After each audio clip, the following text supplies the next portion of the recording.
नमस्कार मित्रांनो, सुस्वागतम. मुरंबा या मालिकेच्या आजच्या भागामध्ये आता माई, अण्णा, रमा आणि साई हे आता अक्षयच्या घरी तिळगुळ घेण्यासाठी येतात. अक्षयच्या घरी अगदी गाडीतून आल्यानंतर जेव्हा आता माई गाडीच्या खाली पाय ठेवते आणि तेव्हाच म्हणते की बाप्पा, अरे खरंच खूपच मोठा बंगला आहे आणि छान आहे सर्व काही. तेव्हा आता अण्णा म्हणते की ही प्रॉपर्टीसुद्धा आपलीच आहे, कारण अक्षय आणि अक्षयच्या घरच्यांना मात्र आता आपण राहण्यासाठी हा बंगला आणि ही सर्व काही सोय केलेली आहे. तर हो की नाही रमा? तेव्हा आता रमा खुश हो असं म्हणते आणि माई काही आता टॉन्ट मारल्याशिवाय राहत नाही. माई लगेच म्हणते की लोकांच्या जीवावर राहायचं तर राहायचं आणि त्यांनाच अगदी त्रास द्यायचा. आता हे सर्व बोलणं ऐकून रमाला खूप राग येतो. तेव्हा आता साई लगेच माईला म्हणतो की हे सर्व बोलून तुला काय मिळतं? तेव्हा आता माई म्हणते की मी कुठे खोटं बोलते का? तेव्हा आता अण्णा म्हणतात की हे बघा, खोटं आणि खरं करण्यात कोणताही पॉइंट तर नाही. आपण एक नवीन सुरुवात करायला इथे आलो, कारण अक्षय सुद्धा आता सोरावर पण नवीन काही त्याच्या जीवनाची सुरुवात करत आहे. त्यामुळे रमाला किंवा आता इतर कुणाला सुद्धा वाईट वाटेल असं थोडा वेळ तरी बोलू नका. तेव्हा आता रमाला अण्णांचं म्हणणं पटतं. अण्णा आता माईला रिक्वेस्ट करतात की प्लीज असं काही कुणाला दुखवण्याचा प्रयत्न करू नका आणि असं बोलू नका. त्यावर आता माई लगेच म्हणते की हो ना, बरोबर आहे तुमचं. अक्षय आणि अक्षयचा संसार सुद्धा लवकरात लवकर सुरुवात व्हायला हवा आणि रमा आणि साई या दोघांचा सुखी संसार सुद्धा मार्गी लागून दे, म्हणजे झालं तर. तेव्हा आता अण्णा म्हणतात की तो तर लागणारच आहे. त्यानंतर मात्र आता लगेच आतमध्ये यायला ते निघतात. आता अक्षय आणि घरातील सगळेजण वाटच पाहत असतात. सगळेजण रेडी झालेले असतात. त्यांच्या प्लॅननुसार आता सर्व काही अगदी सुरू असतं. अक्षय म्हणतो की चला तर. आता सोरा ही मस्त साडी वगैरे नेसून तयार असते. आता मात्र रमा हे सगळेजण आतमध्ये येणार, तोच आता अक्षय मुद्दाम सोराला आपल्या जवळ ओढतो आणि सोराच्या साडीच्या मिऱ्या वगैरे धरत म्हणतो, सोरा काय हे? अरे मिऱ्या वगैरे आहे तर ते व्यवस्थित कर जरा. तेव्हा आता सोरा सुद्धा म्हणते की हो ना, अरे मी लंडनमध्ये कुठे साडी नेसत असते. आणि सोरा घाल घाल असे म्हणते. आता हे सर्वजण आत येऊन उभे राहतात. आता रमा काही जलसी फील होत नसते. ती मात्र साईकडे बघून हसते. आता मात्र अक्षय सांगत असतो की साडी ही घालायची नसते सोरा, साडी नेसायची असते. आता माई सगळ्यांना शांत राहायला खुणावते. आता सोरा म्हणते की हो ना, तेच ते. आणि बाय द वे कशी दिसते? तेव्हा आता अक्षय म्हणतो की एकदम सुंदर, अगदी काही प्रश्नच नाही. आणि तेवढ्यात माई आता जोरात खोकरते आणि खाकरल्यानंतर मात्र आता ही मुद्दाम सोरा तिच्याकडे पाहत असते. अक्षय सुद्धा आता बघून न बघल्यासारखं अगोदर त्याने केलेलं असतं आणि आता जरी आत्ताच त्याने कुठे बघितलेलं आहे असे तो दाखवतो. आणि सोरा सुद्धा आता माई लगेच म्हणते की आहेत का घरात कोणी? तर अक्षय म्हणतो की हो हो, पाहुणे आले, नमस्कार, या या. म्हणून आता तो अगदी आनंदाने स्वागत वगैरे करतो आणि आजीला आवाज देतो, पाहुणे आलेले आहेत, या लवकर, सगळ्यांनी बाहेर आहे. म्हणून अक्षय सगळ्यांना आवाज देतो. मग मात्र आता इकडे तिकडे बघत असते. सर्व तयारी व्यवस्थित केलेली असते संक्रांतीची. आणि तेवढ्यात आरोही धावतच येते आणि रमाला घट्ट मिठी मारत म्हणते की जुनी आई. आणि रमाला आता वाईट वाटतं, धक्का बसतो जुनी आई म्हटल्यानंतर. तेव्हा आता लगेच अक्षय सगळ्यांची ओळख करून देते की कर्णिक ग्रुप आहे हा, कर्णिक आजोबा असं आता अण्णांची सुद्धा ओळख करून देतो. शशिकांत आता म्हणतो की नमस्कार अण्णासाहेब. आता अक्षय पुढे म्हणतो की त्यांची मानसकन्या, तिचा नवरा वगैरे सगळे काही आलेले आहे. तेव्हा पार्वती आजी म्हणते की हो ना, सणासुदीच्या दिवशी घरात पाहुणे आल्यानंतर किती बरं वाटतं बरं. अक्षय म्हणतो की हो ना. तेव्हा आता माई म्हणते की पाहुणे, अहो हे घर तर अण्णासाहेब यांचंच आहे ना, आणि पाहुणे कसं असो बरं. तेव्हा आता अण्णा आणि रमा या दोघांना माईचा पुन्हा राग येतो. इतकं सांगून सुद्धा आता शेवटी माई जे काही बोलायचं आहे तर ते बोलतच असते. आणि साई सुद्धा त्या रागाने माईकडे बघतो. माई म्हणते की हो ना, पाहुणे म्हणायचे तर तुम्ही झाले, कारण तुम्ही आमच्याच घरामध्ये राहतात. तेव्हा शशिकांत सुद्धा माईला अगदी टॉन्ट मध्ये उत्तर देतो, घर म्हणजे काय भिंती असतात आणि भिंती तर आपण भाड्याने सुद्धा घेऊ शकतो, हो की नाही. एकमेकांना जीवाला जीव देणारी माणसं तर पाहिजे आणि त्यासाठी तर तुम्ही इकडे आलात, त्याच माणसांना भेटण्यासाठी, हो की नाही. त्यामुळे जरा माणसासारखं वागा. तर आता अण्णा म्हणतात की हो ना शशिकांतराव, अहो माणुसकी आहे म्हणूनच तिळगुळ घेऊन आलो इकडे. आता पार्वती आजी म्हणते की हो ना, तुम्ही कसं आमचं जंगी स्वागत केलं होतं, मग तसं सुद्धा आम्ही अगदी तुमचं जंगी स्वागतच करणार आहे, परंतु आमची पद्धत जरा वेगळी आहे. तर तेव्हा लगेच आता इरावती म्हणते की हो ना, या या या, नक्की या. आता मात्र पार्वतीजी म्हणते की जरा वेगळ्या पद्धतीने आम्ही तुमचं स्वागत करतो. तेव्हा मात्र आता अण्णा म्हणतात की रमा चला पटकन तिळगुळ द्या आणि निघूयात आपण.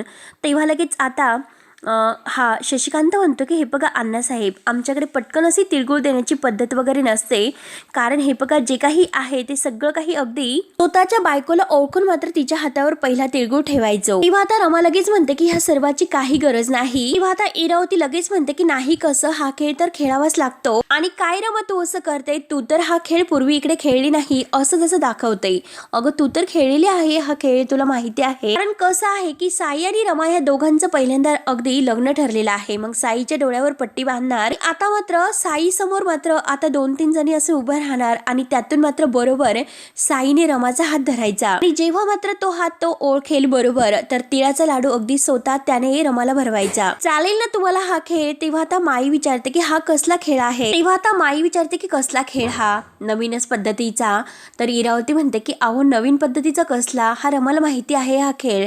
आता फक्त साईने रमाचा हात पकडायचा, डोळ्यावर पट्टी असेल आणि तिचा हात ओळखून तिला तीळ भरवायचा, बाकी काही नाही. आणि मोहर लागेल. तेव्हा आता अण्णा म्हणतात की 1 मिनिट, त्यांच्या प्रेमावर अशी मोहर वगैरे लागण्याची काही गरज नाही, कारण या दोघांच्या लग्नाची गाठ मी बांधणार आहे, त्यामुळे मात्र हे असल्या खेळांची काही गरज नाही. आता तेव्हा आता इरावती माईला खुणावते. आता माई बरोबर अण्णांना तयार करणार असते आणि म्हणते की अण्णासाहेब अहो जाऊन द्या मुलांना, हा खेळ खेळून द्या. तेव्हा अण्णा म्हणतात की काय जाऊन द्या आणि कोणता हा खेळ असा, आणि हे बघा खेळून दे त्यांना तो खेळ, कारण माझी पूर्ण खात्री आहे की माझा पोट्ट्या साई अगदी रमाचा हात नक्की ओळखेल आणि तिला प्रेमाचं तिळगुळ भरवेल. आता इरावती म्हणते की अहो काय अण्णासाहेब, संध्याताई इतकं म्हणतात ना, मग खेळूयात की खेळ, तुम्हाला काय प्रॉब्लेम आहे बरं? तिळगुळ घ्या आणि गोड गोड बोला. आता रमा मात्र शांत असते आरोहीला पकडून आणि साई सुद्धा. तेव्हा आता खेळायला लगेच सुरुवात होते. आता इरावती लगेच साईला पुढे घेते आणि तारा रमा ह्या सगळ्यांना मात्र आता पुढे उभं करते. आता इरावती साईला म्हणते की तू रेडी आहेस ना? साई म्हणतो की हो रेडी आहेस. आणि आता मात्र इरावती म्हणते की आता ह्या अशा पद्धतीत ज्या उभ्या आहेत ना, तर ते तसे नसणार, कारण ह्या बदलणार आहेत त्यांची जागा, त्यामुळे तू अगदी डोळ्यावर पट्टी बांधल्यानंतर काय ओळखायचं आहे ते ओळख. आता अक्षय त्याला डन असं करतो आणि ऑल द बेस्ट म्हणतो. मात्र इरावती त्याला डोळे बंद करायला सांगते आणि त्याच्या डोळ्यावर पट्टी बांधते आणि नो चिटिंग साई वगैरे असं म्हणते, कानाने पकडायचं नाही. तेव्हा आता साई म्हणतो की मला ऐकायला येतं. आता तोपर्यंत इरावती, सोरा, तारा हे सगळेजणी आपल्या जागा चेंज करतात. इरावती त्याच्या हातावर बोट मोजायला सांगते, आकडे सांगते, हे किती बोट आहे, तर आता 2 असतात, तर साई 4 असे म्हणतो. आणि ते अक्षयला आता अगदी म्हणजे साईला बिंगवते आणि जा आता रमाचा हात ओळख, तिचा हात पकड. तेव्हा आता तेवढ्यात रमा ही अक्षयकडे पाहते आणि अक्षय तिच्याकडे. आता मात्र साई जे काही आता ही इरावतीने त्याला बिंगवलेलं असतं गोल गिरक्या घेतात आणि आता मात्र ओळख आता तुझ्या रमाचा हात खायचा बरं. तेव्हा आता पार्वती आजी, रमा, तारा आणि सोरा, माई हे सगळेजण एका रांगेत उभे राहतात. तोपर्यंत अक्षय आणि शशिकांत एकमेकांना काहीतरी खुणावत असतात. आता मात्र सगळेजणी हात पुढे करतात. अगोदर मात्र साई ताराचा हात पकडतो, त्यानंतर मात्र तो रमाचा हात पकडतो. आता मात्र रमाचा हात पकडूनच असतो, परंतु आता विचार करतो. माई तर देवाला हात जोडते की ओळख, अरे तीच आहे म्हणून. आणि तेव्हा आता साई आता हात पकडतो आणि नाही असे म्हणतो. माईचा चेहरा बघण्यासारखा होतो. नंतर पार्वती आजींचा हात पकडतो आणि ह्या आजी आहे असं म्हणतो आणि त्यांच्या पाया पडतो. त्यानंतर तो सोराचा हात पकडतो. त्यानंतर मात्र आता तो सोराचा हात पकडून नाही असं म्हणतो, कारण ह्या असू शकत नाही. आणि नंतर माई जवळ येतो आणि माईचा हात ओळखतो आणि माईच्या पाया पडतो. आणि आता पुन्हा मागे येतो आणि म्हणतो की मला कळालेलं आहे की रमा कुठे आहे म्हणून. आता रमा तर हसत असते. तिला असं वाटतं की आता नक्की साई माझा हात पकडतील म्हणून. ती लगेच पुढे हात करून उभी असते. तो ताराचाच हात पकडतो आता मात्र आणि सगळ्यांच्या समोर म्हणतो की ह्या आहे रमा. तेव्हा आता रमा तर धक्क्याने साईकडे पाहत असते. तेव्हा आता रमा आपला हात मागे घेते. तिला खूप असं अपमान झाल्यासारखं वाटतं, कारण साई साधा हात सुद्धा रमाचा व्यवस्थित पकडू सुद्धा शकलेला नसतो. आणि आता अक्षय आणि शशिकांत मात्र हसत असतात. अण्णा आणि हे माई सगळेजण धक्क्याने बघत असतात. मात्र आता आरोही ओरडते की चुकलात, आता मात्र तुम्हाला ताराताईला तिळगुळ द्यावा लागेल. मात्र जेव्हा साई आपल्या डोळ्यावरची पट्टी सोडतो आणि बघतो तर काय तारा मोठमोठ्याने हसत असते. इरावती रागाने लगेच आरोहीला म्हणते की आगाऊ टिकली, अगं तू जरा गप्प बस, तुला कसं मोठ्यांच्या समोर बडबड करायला पाहिजे. तर आता ही सोरा आहे तर आरोहीला म्हणते की इकडे बाळा, आणि तिला जवळ घेते आणि म्हणते की आत्या जाऊन द्या, लहान आहे ती. आणि आता मात्र सोरा ही आरोहीला जवळ घेते, तिचा पापा वगैरे घेते. येते. रमा मात्र आता पाहतच असते. व मात्र आता पार्वती आजी सोराला म्हणते की माझी एकदम पूर्ण खात्री आहे की एक ना एक दिवस तू नक्की खरी आई होऊ शकशील, हो की नाही आरोही. तेव्हा आता सोरा आणि आरोही या दोघींचं जे काही बॉन्डिंग आहे ते खूप छान आहे. आरोही अगदी सोरावर खुश आहे आणि सोरा आरोहीवर, असं मात्र ते रमाला दाखवतात. तर रमाला मात्र इतकं अपमान झाल्यासारखं वाटत असतं, कारण आपलं प्रेम आपल्या हातून जात आहे. तेव्हा आता शशिकांत म्हणतो की चला तुमचं झालं असेल तर आता अक्षयच्या डोळ्यावरती पट्टी बांधा. आणि आता शशिकांत अक्षयला उठायला सांगतो की चल अक्षय तयार हो. अक्षय तर तयारच असतो. इरावती साईला म्हणते की तू चुकला, चल आता ती पट्टी दे. आता अर्था आणि आरोही तर हसत असतात. इरावती म्हणते की अक्षय तू रेडी का, तर आता अक्षय म्हणतो की हो मी रेडीच आहे. इरावती अक्षयच्या डोळ्यावर पट्टी बांधते आणि म्हणते की दिसते का तुला हे किती आहे. तेव्हा आता अक्षय म्हणतो की किती असून दे, परंतु मी माझ्या बायकोचा हात नक्की पकडेल, माझ्या बायकोला ओळखेल मी माझी बायको कोणती आहे ते.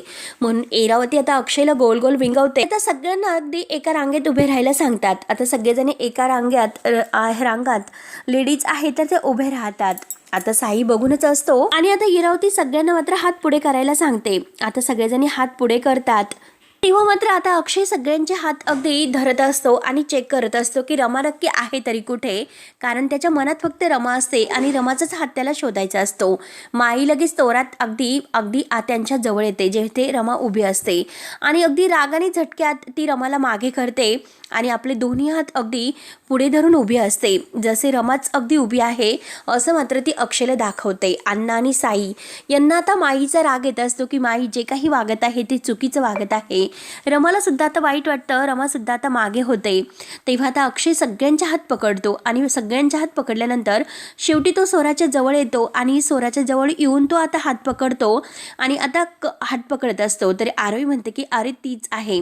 आता मात्र सोराचा हात जरी पकडलेला असला तरी सुद्धा आता अक्षय म्हणतो की नाही, यामध्ये कोणतीही माझी बायको नाहीच, कारण यामध्ये नाहीच ऑलरेडी माझी बायको उभी, कारण तिचा हात येथे नाहीच. आता मात्र रमा धक्क्याने अक्षयकडे पाहत असते, कारण अगोदर रमाचा खूप अपमान झालेला असतो आणि तिला खूप वाईट वाटत असतं, परंतु अक्षय डायरेक्ट म्हणतो माझी बायको यात कुठेही नाही. किंवा आता अक्षय आपल्या डोळ्यावरची पट्टी सोडतो तर सोरा त्याला बघून खुणावते आणि अक्षय आता मुद्दाम हसतो आणि सोराला म्हणतो की तुला काय वाटलं, अगं मी गंमत करतोय, हे बघ अर्थात मी स्पर्शावरून ओळखलं की तूच आहे ते. आता रमाच्या डोळ्यात पाणी येते आणि सगळेजण धक्क्याने पाहत असतात. अक्षय आणि सोरा एकमेकाकडे बघून खूप हसत असतात आणि पार्थ सुद्धा. आता अक्षय मात्र म्हणतो की हीच माझी होणारी बायको. सगळेजण आता टाळ्या वाजवतात, परंतु आता रमाला खूप वाईट वाटत असतं, डोळ्यामध्ये पाणी येत असते तिच्या. मग आता खूप रडत असते. तर आता अक्षय लगेच तिळगुळाचा लाडू घेतो आणि सोराला भरवायला येतो.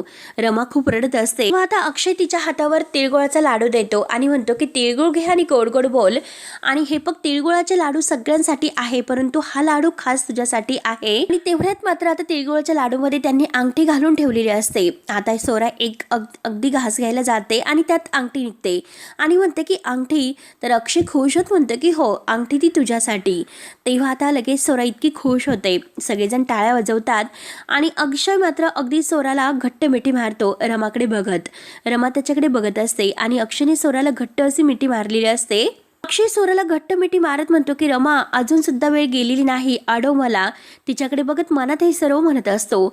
आता रमा ही त्यांच्याकडे पाहतच असते. अक्षय मात्र आता तिच्याकडे बघत आपल्या मनात म्हणतो की रमा सांग, मी फक्त आणि फक्त तुझाच आहे. मग आता रमाला राग तर खूप येतो. रमा म्हणते की काही झालं तरी आता मला मनावर दगड ठेवावं लागेल आणि हा विषय कायमचा संपवावा लागेल. मग आता लगेच सोरा त्या अंगठीकडे बघत असते आणि खुश आहे ती खुश असं दाखवते आणि अक्षय सुद्धा तिच्यासोबत खूप खुश आहे असं तो रमाला दाखवत असतो. रमा लगेच आता घाईने पुढे येते, सगळेजण बघत असतात.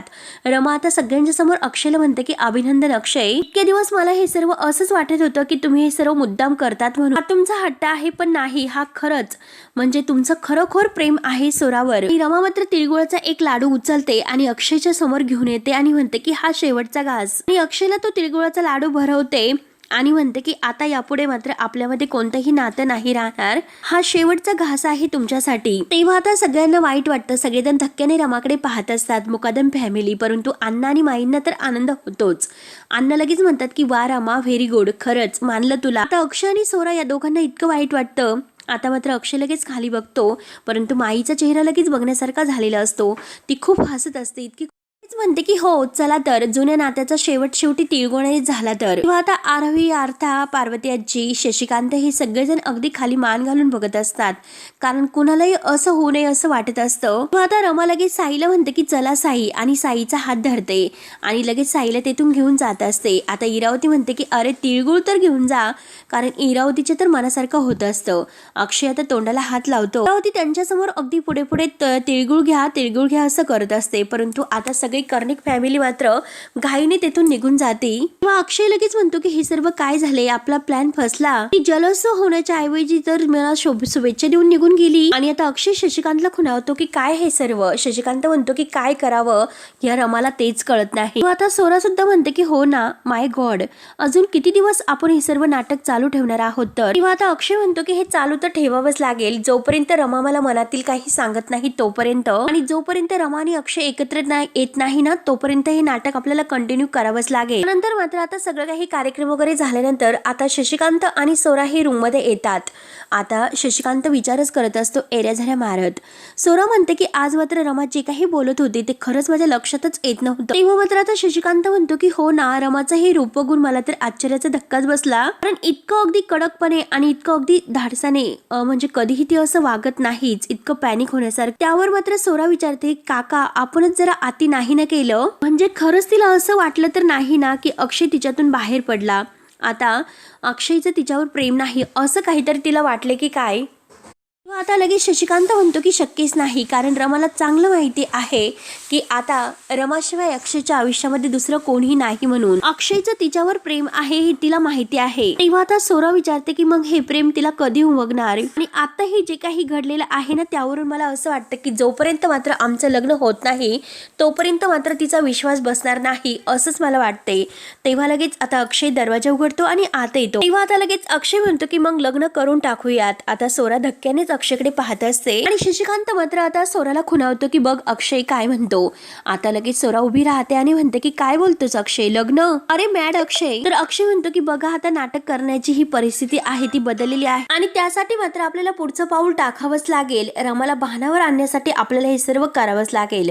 आता सोरा तर आश्चर्याच्या धक्क्याने बघत असते, हे लग्नाचं नाटक आपल्याला करावंच लागेल. तेव्हा आता सोरा अगदी आश्चर्याच्या धक्क्याने बघत म्हणते हे सर्व काही अति होतं हे नाही वाटत का तुम्हाला. आपल्या प्रेमाच्या नाटकाने मात्र ती मुलगी इतकी हर्ट झालेली आहे, इतकी अस्वस्थ झालेली आहे, आणि जोपर्यंत आता मात्र आपलं लग्न होत नाही तोपर्यंत ती लग्न करणार तर नाही. आणि हे बघा हे जरा आहे तर सगळं काही अति होत आहे, कारण आता प्रेमापर्यंत ठीक होतं परंतु आता जरा अतिच होतंय, त्यामुळे लग्न वगैरे काही नाही. तर आता सोरा खूप पॅनिक झालेली असते. तर शशिकांत तिला समजावतो, हे बघ अगं हे बघ इतकी पॅनिक होऊ नकोस, आम्ही आहोत ना तुझ्यासोबत, काही काळजी करू नको. तेव्हा आता सोरा म्हणते की हे प्रकरण जरा हाताच्या बाहेर चाललं हे तुम्हाला कळते का. तेव्हा आता अक्षय सोरासमोर हात जोडतो, प्लीज प्लीज असे करतो. तेव्हा आता सोरा म्हणते की अक्षय, आणि तेवढ्यात आता तो अक्षय आरोहीला आवाज देतो. आरोही धावतच येते आणि काय बाबा असं विचारते, आणि लगेच तो आरोहीच्या डोक्यावर हात ठेवतो आणि म्हणतो की गोष्टी हाताच्या बाहेर नाही जाणार, मी आरोहीची शपथ घेऊन सांगतो. आणि म्हणतो की हे बघा कोणत्याही गोष्टी हाताच्या बाहेर जाणार नाही,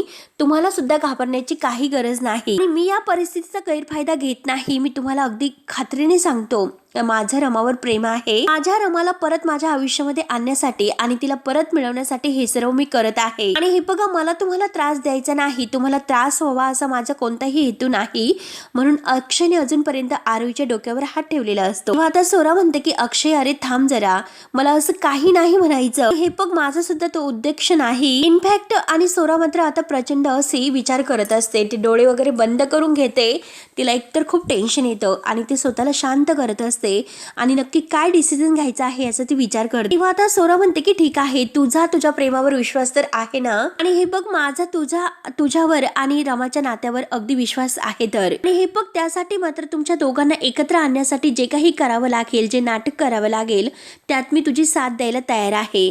तेव्हा आता हे ऐकून शशिकांत अक्षय अगदी खूप खुश होतात. तेव्हा आता शशिकांत खुश होत अगदी शब्बास असे म्हणतो आणि अक्षय सोराला थँक्यू म्हणतो. आरोही सुद्धा आता खूप खुश होते, कारण सोराने रमाने ऐकलेलं असतं अक्षय आणि रमाला एकत्र आणण्यासाठी अक्षयची साथ देण्याचं ठरवलेलं असतं. सोरा सुद्धा आता खुश होते आणि अक्षय सुद्धा. मित्रांनो, हा भाग येथे संपतो. पुढील भागामध्ये आता साई आणि अक्षय, रमा हे बाहेर आलेले असतात. तेव्हा आता रमाने काहीतरी निर्णय घेतलेला असतो. तर साई म्हणतो की तुम्ही इतक्या टोकाचा निर्णय का घेता, आपण सगळेजण मिळून अगदी तोडगा काढूया. तेव्हा रमा म्हणते की माझा निर्णय झालेला आहे. तेवढ्यात अक्षय मुकादमचा फोन येतो. आता रमा साईला म्हणते की तो फोन उचलू नका, आता मात्र मला त्या माणसाचं नाव सुद्धा माझ्या समोर नकोय. आणि तेवढ्यात मात्र आता अक्षय हे सर्व काही ऐकतो आणि रमा तेथून निघून जाते. तर आता अक्षय हा साई जवळ येतो आणि साईला म्हणतो की साई मला प्लीज सांग की रमा कुठे आहे, सांग. तेव्हा आता साई म्हणतो की हे बघा, रमा कायमच्या निघून गेल्या, रमा ही तुला आणि सगळ्यांना सोडून गेली. तेव्हा आता अक्षय ऐकून मात्र त्याला धक्का बसतो आणि साई रागाने तिथून निघून जातो. तेव्हा आता लगेच अक्षय हा विचार करतो की रमा सोडून गेली म्हणजे हे शहर सोडून गेली आणि रमा हे असं काही करेल मला नाही वाटत. मात्र आता म्हणजे शहर सोडून जायला निघालेल्या रमाला अक्षय कसा अडवतो आणि आपल्या प्रेमाची कबुली तो कसा देतो हे बघण्यासाठी मात्र आपल्या चॅनलला नक्की सबस्क्राईब करत राहा. धन्यवाद.